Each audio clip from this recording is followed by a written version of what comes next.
wife went out of town about a week or so back. She left me at home by myself to whack 5 straight nights of TV, and I was ready to scream. So I called this beer drinking buddy of mine and said, Hoss, I ain't having a very good time. Let's go down to a wrestling match and let off a little steam. So I showered and shaved, put on a tie, fed the dogs, and fixed me a ham on rye. About then I heard Jeff pull up outside the door.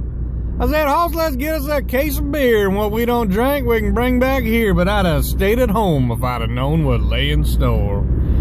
We pulled up to a building that looked like a barn, and I hid a couple beers under one arm because the crowd was already back then out in the street. People was pushing and shoving like cattle. Just getting in line was a heck of a battle. We had to fight like hell, but we finally got ringside seats. Jeff bought a program as we passed through the door.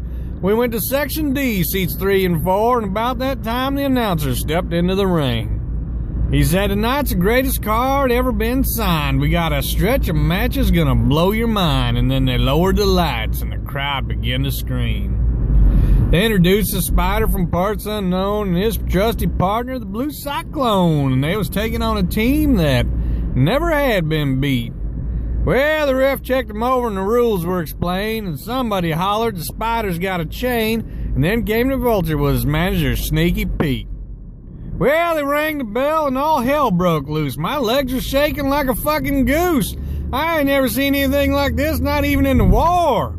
The Cyclone put the Vulture in the airplane spin, and he body slammed the fucker, did it again. I swear I didn't see how the son of a bitch would take much more.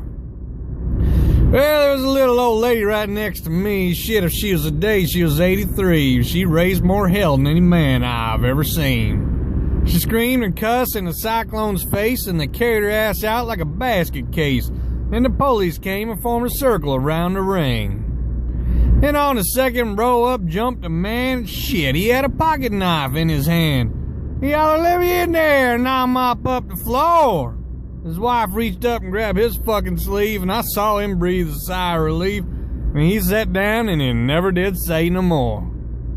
Well, it was right about then, in the thick of things, my buddy Jeff threw a chair in the ring.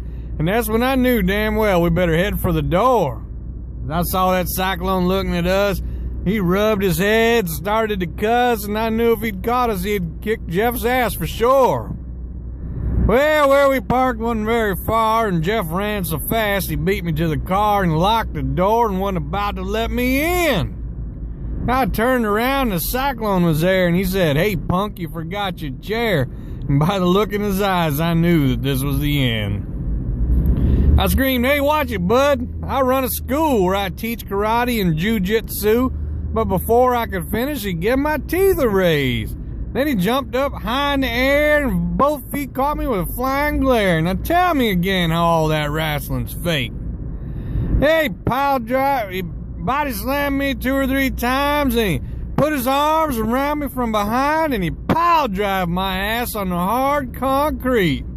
He broke both my arms and 3 of my ribs. That's the closest thing I come to being killed, and that's the last thing I remember before he put me to sleep.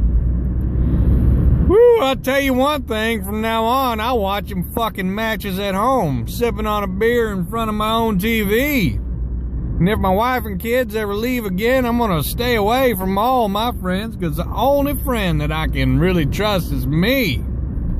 That son of a bitch motherfucker Jeff, knocking that car door like that. I ought to slam that son of a bitch.